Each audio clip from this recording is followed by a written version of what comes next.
Hello everybody, I'm Norris. I'm the head of football at Atavus, and we sure are proud to be a part of this initiative set up by the THSCA and the UIL. And we're here to talk about tackling, so let's get to it. For us, the most important thing is to develop confidence in tackling.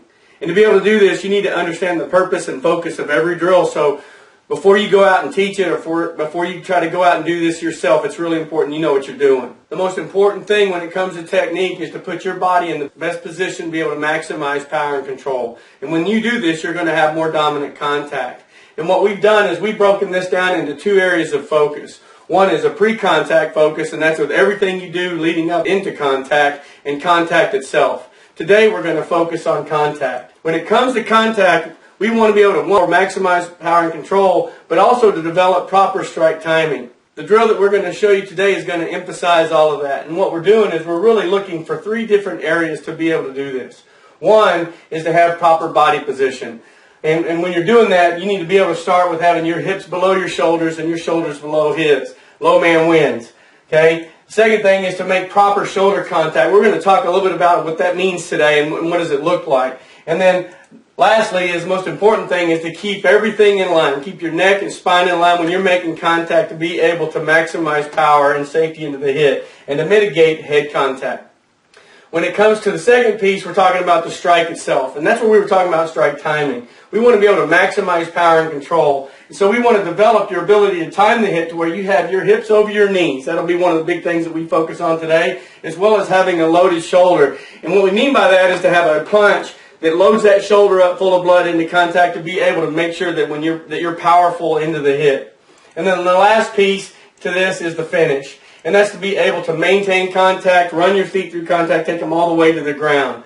And again, like I said, what we're focusing on today is the strike. Simultaneous shoulder and punch contact is what we're shooting for. To be able to do this, one, you need to be able to make sure that you are making shoulder contact. And to be able to do that by having that arm up in a jab punch, to be able to load the shoulder up with blood and muscle to be able to make effective contact, and then to have your hips over your knees. As a coach, the things that you're looking for is making sure that the players have their elbows in and hands up right before contact, that when they make contact, that their hips are over their knees and that their shoulders stay square through contact. We will be emphasizing all of this in this next drill, and remember to do the drills with purpose and focus and be safe. The strike and punch is a fundamental tackling drill.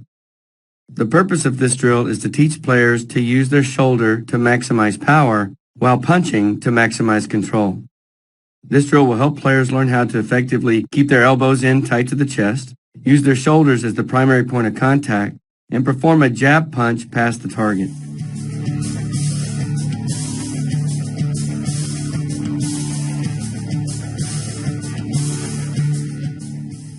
For the setup, mark out a practice space that's 3 yards by 5 yards. If you use cones, place them 2 to 3 yards apart to mark off the starting point for the offense and defensive players. Multiple pairs can go at the same time in this drill. Set each pair about 5 yards apart from each other to avoid accidental contact.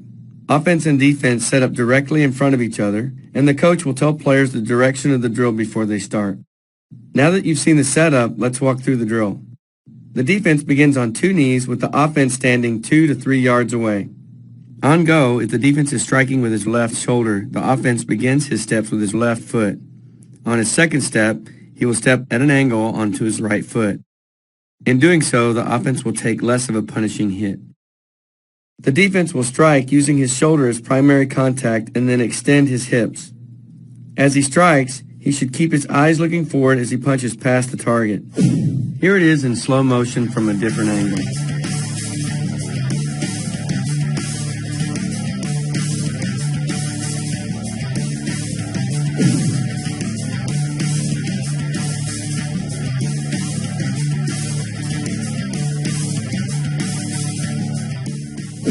And here it is again.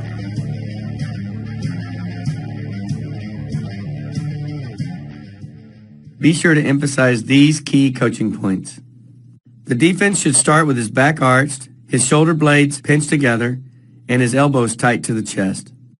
The defense should make primary contact with his shoulder while punching past the target.